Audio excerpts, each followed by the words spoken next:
Maestro Sir Anton, guro't vlogger na Pilipino, tagahatid ng balita sa bayan ay totoo. Mga benepisyo ng guro, kanyang tinatalakay. Sa video natin ngayon mga ka-maestro ay pag-usapan pa rin natin itong sa loan term extension. Ayan, so marami pa kasi tayong nakikita mga katanungan mga ka-maestro sa social media. And may mga nagko-comment din po sa post natin sa YouTube, sa Facebook. Ayan, kung totoo nga itong nag-circulate itong mga nakarang araw sa social media na PLIs na raw ang magde-decide sa loan or sa loan term extension. So yan po yung kumakalat. Actually nakita ko rin yan yung parang draft lang yun parang draft lang yung nag-circulate na yun sa social media.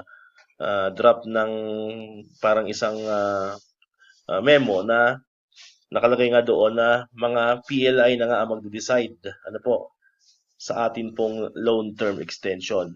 Ayan, so upon checking kasi sa website din ng Bangko Sentral ng Pilipinas, tinicheck natin ngayon and sa official Facebook page ng Bangko Sentral ng Pilipinas ay wala po tayong nakikitang official memo, yung kumbaga yung black and white or circular para masabi nating official itong nag-circulate na ito sa social media.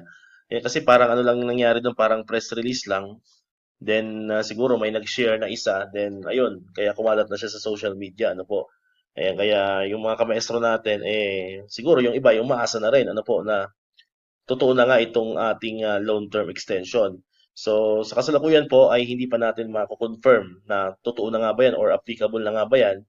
Kasi nga, wala pa naman tayo nakikitang official na circular doon sa website mismo ng Bangko Sentral ng Pilipinas. Ayan, so based po sa aking pagkakaunawa siguro dyan sa nag-circulate na yan na para sa loan term extension is aalisin aalisin na yung or ng BSP or ng Bangko Sentral ng Pilipinas yung loan tenor kung sakali man natutuo na so aalisin yung loan tenor, ibig sabihin pagka ganyan kumbaga malaya na yung mga PLI na magde-decide sa loan terms doon na mag-take effect yung 7 to 10 years na loan term ayan, if possible na ma-approval po or upon approval po yan ng BSP. And then, after naman nun, ay tsaka na po aantay naman tayo from DepEd naman, sa halin naman ng DepEd, yung TCAA, yung Terms and Conditions of the APDS Accreditation. So, yun po yung kailangan din natin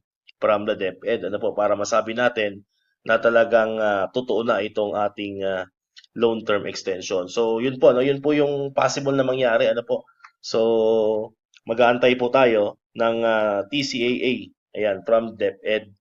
Ayan, kasi mahirap din na mag-assume na agad tayo na nagte-take effect na itong loan term extension.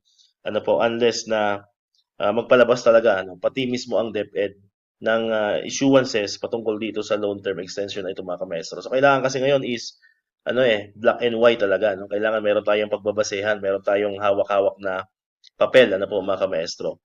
And ang totoo niyan, meron tayong mga nababalitaan ng mga kamaestro natin na pumupunta mismo sa mga PLIs na kung saan sila naghihiram or nag-loan And ang advice sa kanila ay hindi pa nila may implement itong loan term extension kasi nga wala pa naman talagang formal na utos sa kanila or formal na memo para sa kanila galing mismo sa BSP. So yun po yung isa sa mga nabasa po natin sa mga subscriber po natin na sila po mismo ang pumunta direkta sa PLI.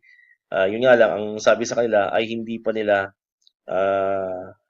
maibibigay or hindi pa nila mai implement itong loan term extension sapagkat waiting din sila sa formal na issuances galing sa BSP and of course sa DepEd kasi kailangan din magpulong ang DepEd at saka yung mga PLIs para magkaroon talaga ng clear na policy about dito sa loan term extension kasi hindi naman pwedeng basta-basta na lang kasi syempre alam naman natin pera ang pinag-uusapan dito so kailangan diyan may malinaw na policy, ano po mga maestro, may malinaw na communication between the Department of Education and the PLIs. Ayan, so yun po yung ano po natin diyan, yun po yung aabangan po natin patungkol dito sa atin pong long term extension na if talagang maging legit na yan ay from 7 ang maximum na po is 10 years ano po, so 7 to 10 years. So meron ka ng options ano kung gusto mong pahabain yung loans mo para mas maikli yung deduction.